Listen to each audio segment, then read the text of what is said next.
हाँ श्रोतागण ध्यान दीजिएगा, मैं आला सम्राट राम लखन चौहान आपके सामने अपने आले को प्रस्तुत करता हूँ।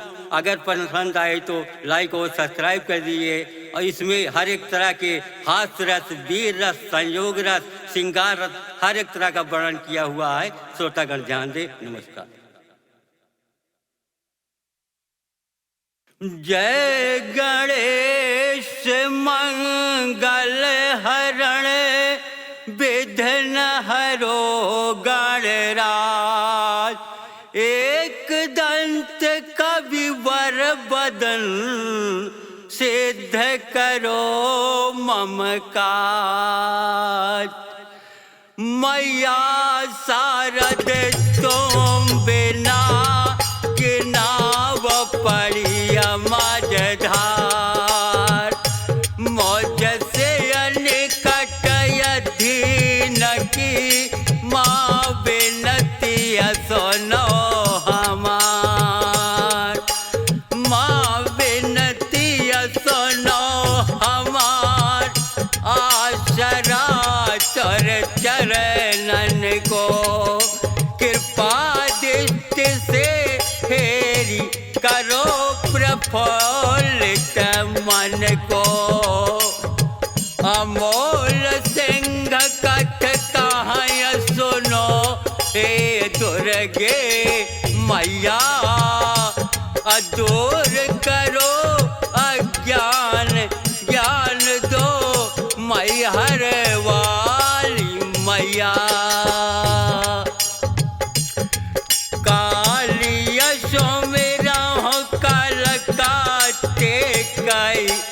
मैहर के शारदा माँ विंध्यवासिनी काय गुण गाऊं, ज्वाला माई हुआ सहाय।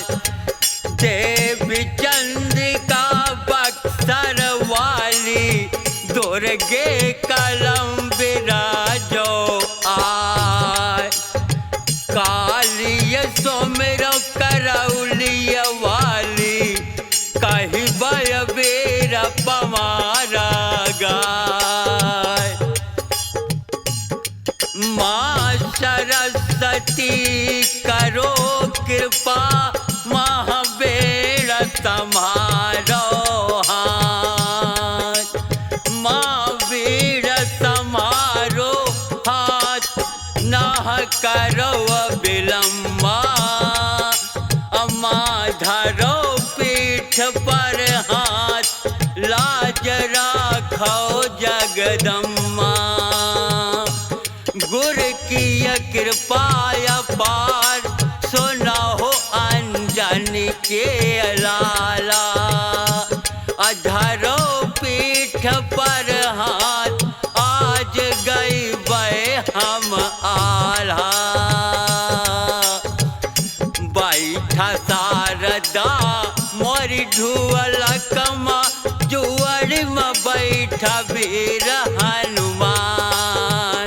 माँ कंठेश्वरी कंठ विराजो, माता सौध चलय मेरे घाट। जो स्वर दीन्हा तुम कोयली का, को रटैया मकई डार। वह स्वर मैया हमका दई दियो, सैरा कहा बन रे सन क्या।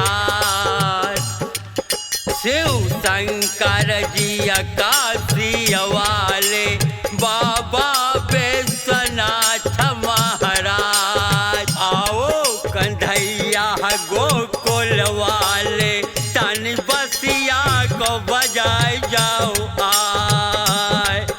रोम रोम में रंभा रम जाओ, कमला बैठ हाथ पर जाओ।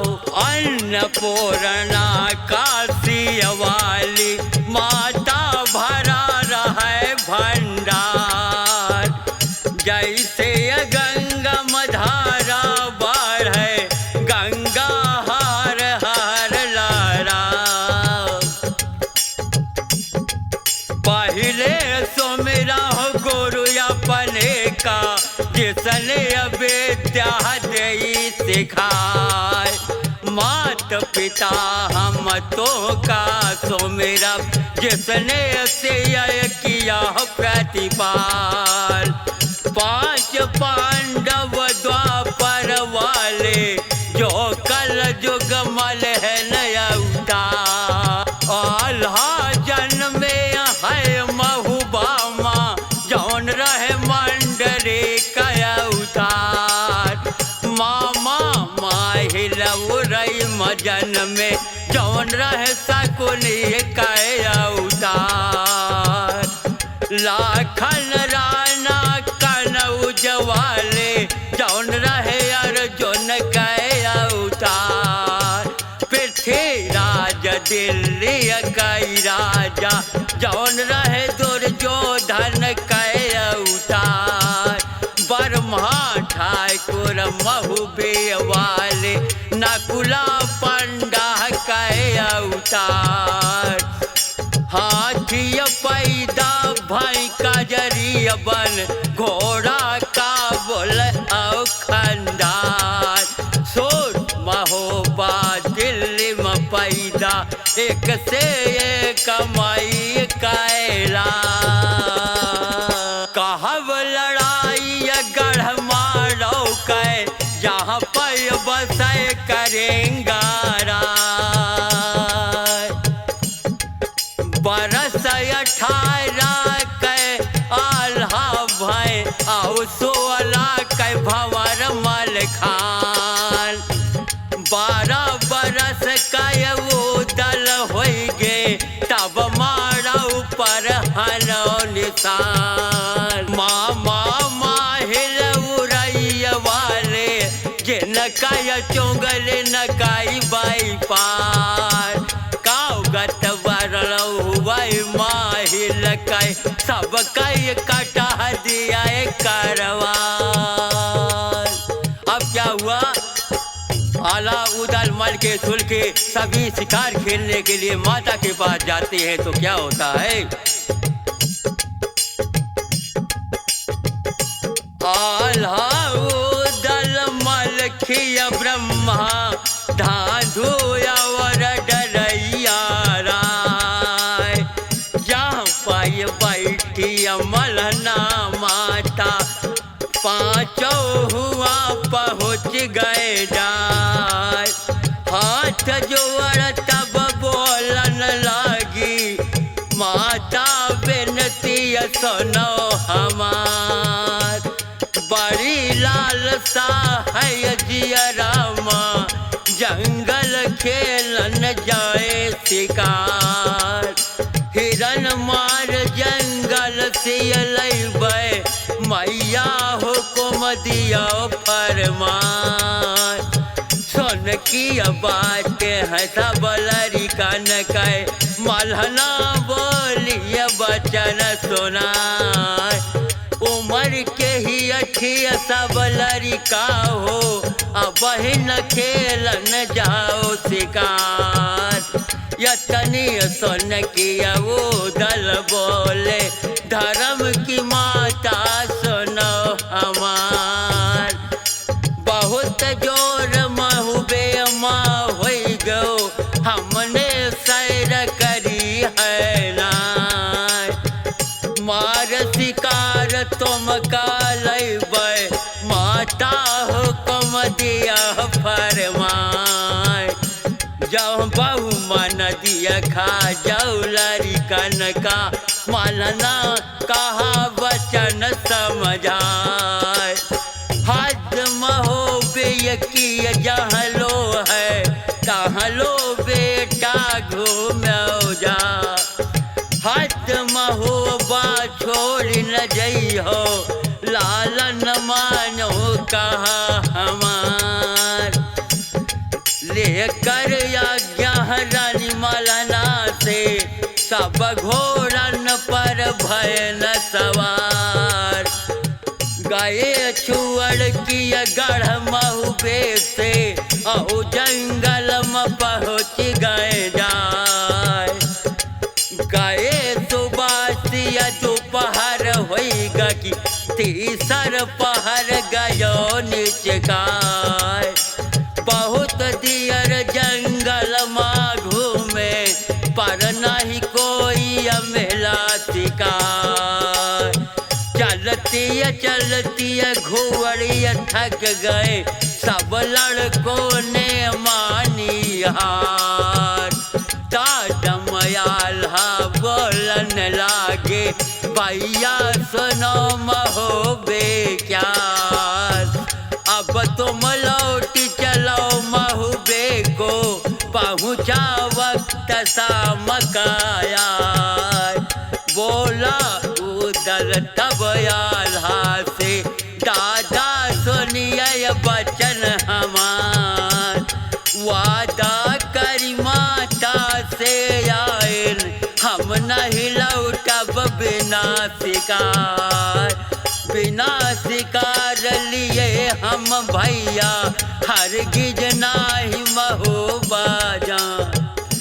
तुम सब लौट जाओ महोबे का जई है नहीं उदय सिंह राय। बहुत समझाया है आल्हा ने मानो नहीं लहोरवा। सब ही लौट गई महोबे को वापिस फिरा न उदय सिंह राय।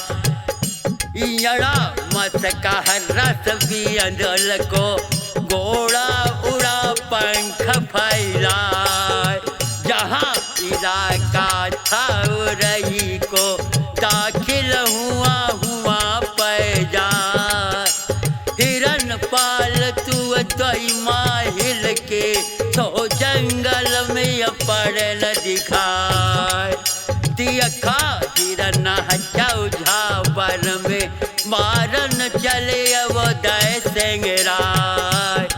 मारी चौकड़िया हिरना भागल माहिल बाग घुसर गए जाए। घोड़ा बेंदुला का रपटाए पीछे लगा उदय सिंह राय। ऊंची खाई थे बगिया की उदल घोड़ा दिया कुदाय। बहुत दिया हिरना का जूड़ा पर नहीं हिरना पड़े दिखाए।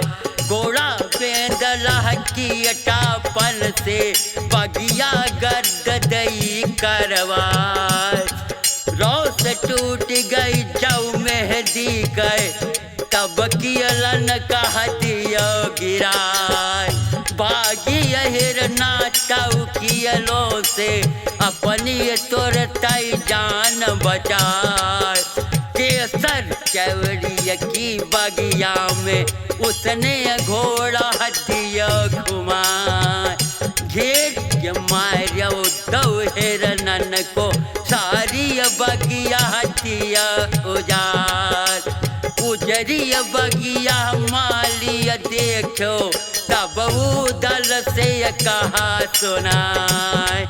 सारी बगिया नासी कराई क्या बक्तम बक्ति आई तहार। कौनी राजा किया तुम लड़का गाजव हिरन पाल मार। जो सुन पावय माहिल राजा तुमका जिंदा छोड़ना। ले घोड़ा तुम जल्द भग जाओ अपनी ले जाओ जान बचाए। सुन की बाती बागवान की उदल काल रूप हो जाए। मार है अब कोरन थे जय माली कई खाल उड़ाए। नेहुरे नेहुरिय मालिय भाजो लई गाया पन जान बचाए। अब तू जाए कहो माहिल से मेरा करे सामनाया। रोवत रोवत मालिय चलबो उदल घोड़ा हथिया बढ़ाए। जहाँ मनिहारिन पानी भरती पहुँचा जाय उदय सिंह राय। हारा थका रहा मंजिल का घोड़ा दियो अपना ठहराए। ऊंचा कुआं बनाओ रई का पानी भरई पन भरी अनार। बरस 18 16 कै छतिया जो बन करे बहार। छोटकी बोलैया बड़की से छोटकी बड़की से बतलाए। मझली बोलै औ संझली से संझली मझली से बतलाए। वही समैया के अवसर में उदल हुआ पहुँच गए जाए। बोला उदल उन तिरियों से घोड़ा प्यासा बहुत हमार। बहुत देर से हम निकले हैं जंगल खेलन गए न शिकार। घोड़ा भी प्यासा हम भी प्यासे थोड़ा सा पानी दिया पिलाए। तब तो तिरिया तब उदल से क्यों तेरी अकेल गई बौराए। हम पनिहारी न रनबासों की नौकर तेरे बाप की नाय। खबर गुजारो जमाहिल से घोड़ा बहिन चिनाय। करण दिल लगी हमसे आयो ठाकुर घोड़े के सवार। तुम भग जाओ अब पन घर से बस यही माँ खैर तुहार। यतना सुन किया वो दल जरियो कर मेरी लाल कमान। तीर दक्कनी है धरिताना मन में सुमिर श्री भगवान। जतनी गगरी छिपन घट में डारो फोर उदय सिंह राय। मची खलबली तब कुआना पर तिरिया गए सना का खाए। जाकर कहो जाय माहिल से उदल बोला वचन सुनाए। हम रहवैया गढ़ महुबी वाले घोड़ा मेरा लिया छिनाए। सब पनिहारिन चली कुआना से पहुँची माहिल के दरबार। थाली माली एक और रोवे दूजी और पन भरी अनार। दई दुहाई तब तिरियों ने सुनिए उरई के परिहार। आयो लड़का एक महुबे का तानो ये जतलई हमार। फोर गगरिया सबरी डारी दहशत कियो तुम्हारा नाय। हाय हाय माली हाल गुलारो राजा सुना महे पतराय। आयो लड़का को महुबे का सबर उडार हो बाग उजार। रोज गाड़ी केसर वाली डारो हिरन पाल तुम्हार। मना किया तब हमका मारो कोलन खाल दिया फरमाए। अदब तुम्हारी कुछ मानो ना ऐसी करब चाकरी नाय। सुन की बात ये माहिल जरियो बोला भाई का ललकार। देख लगाओ अब बेटा ना कमर बांध लिया तलवार। दंड बांध कर उस पाजी की मेरी नजर गुजारो आए। 20 सिपाही संग में लेकर अभई चला को चकरवा। अब उदल और अभय सिंह की लड़ाई होती है और कैसे होती है लेखक क्या लिखता है।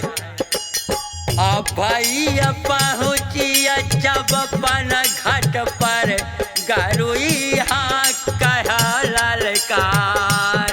कौन बहादुर ऐसा जन्मा डारो हिरन पाल तुम्हार। गगरी फोरव पाग उजारो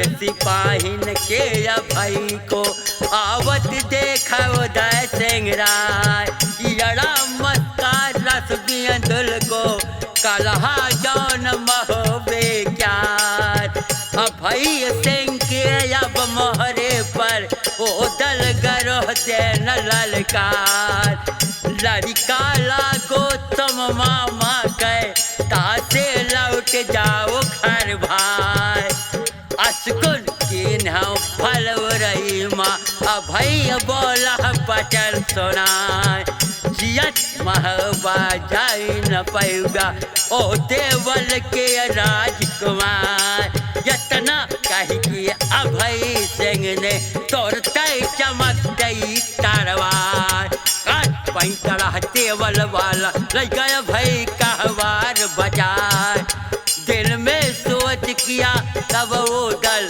अब यह मुश्किल पड़ दिखाए बेटा खास मेरी मामा को मौका पड़े आई है काम यह जो मन पाऊं जो मैं मारूं इसे जान से तो फिर नाम है बदनाम यही सोच कर वो दल मन में नीचे उतर बाज से आए बोझा पकड़ के अभय सिंह की सीना धरती माँ चलाए हाथ टूकड़ गाय अभय सिंह का चोटें लगी खपड़ी जाए माँ पछियड़ा को दल चलबा पहुँचा नगर महबाजा भाग सिपाही न खबर गुजारा तोर तय माहल उठे साय लिल्ली खड़ी पे चढ़ बैठे अभय पास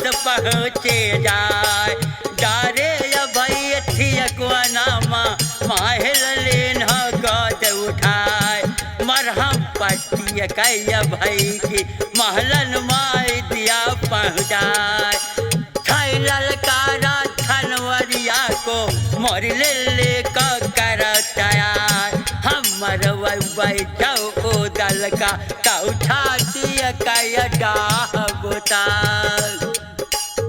अब माहिल मामा का परमालक के सभा में जाना और शिकायत करना आगे क्या लिखता है श्रोतागण ध्यान देंगे चली भाई माहिल गढ़ माहुबे को आओ माहुबे काय थोड़ा दबा लेकर हिरन हो दल पहुँचे रानी जहाँ महबे क्या देख के हिरना मलना रानी मन में बड़ी खसी है जान जुग जुग दिया मेरे शहजादे बेटा मेरे उदय सिंह राय बहुत कचहरी पर मालिक की माहिल की नौ राम जुहार मात हथर और छाती पर बोला चिगने का परिहार ऐसे नौकर तुमने पाले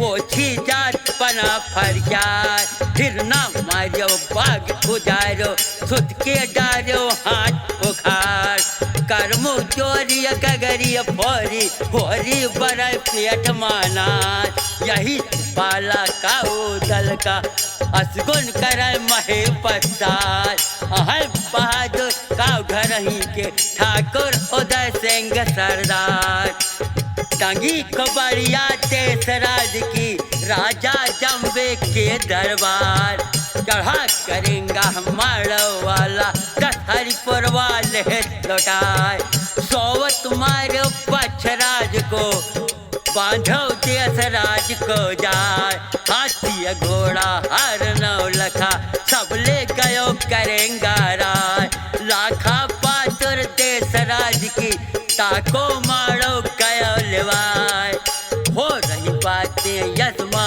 दिल से तब लोग गयो उदय सिंह आए शीश नवाई के पर मालिक को पूछन लगो उदय सिंह राय कौन करेंगा हमारा वाला दशहर पर वाले लौटाए काखा पातुर हार नौ लखा ले गया घोड़ा कान खराय किसने मारे मेरे बाप को, पुरवा कौन देश पकवाए। सुन की बात यह बघोदल के, राजा गए सना का खाए। हाथ मस्तक माहिल कई राजा, मुख से बोल वचन सुनाए। जैसे बेटा या भाई तेरा, ऐसे जाना उदय सिंह राय। बर्तन पुअरे जाऊ माटी के, देवई सोने कै बनवाए। टोटा नाही है सुवरन का, प्यारा मेरा उदय सिंह राय। जिगर न चालो अब मारो की, ठाकुर उरई के परिहार। क्यों बहाना फिर उदल से, राजा चंद वंश सरदार। बहुत पुरानी ये बातें हैं, जो कुछ माहिल रहे सुनाए। कठिन लड़ाई भय सिलहट मां, बेटा मेरे उदय सिंह राय। बाप तुम्हारे तह पे जूझे, सारा हाल दिया बतलाए। 10 हरिपुर वह कहु अंते है, ताको करिया लियो फुकार। क्यों बहाना पर मालिक ने, माना नहीं उदय सिंह राय। पूछन लागे फिर माहिल से, मामा हाल दिया बतलाए। कौन करेंगा हमारा वाला, किसने मारा बाप हमार। चर्चा कीनो है तुम्हें ने, ठाकुर उरई के परिहार। हाथ दबाया पर मालिक से, पर दुश्मन ने मानी हार। सारा हाल कहो उदल से, कैसे चढ़ा करेंगा राय। जो जो चीजें करिया ले जो, माली दिन नाम बताए। इतना बात सुनी जाओ उदल, नैनन गई लालरी छाए। ना कुछ बोला फिर बंगले माँ, आल्हा पास पहुँचा जाए। पिता हमारे कैसी मर गए, भैया हाल दिया बतलाए। बुझा पकड़ के उदल की आल्हा, तुरते छाती लिया लगाए। तुम भी लड़के हम भी लड़के, जानी बाल हाल हमारो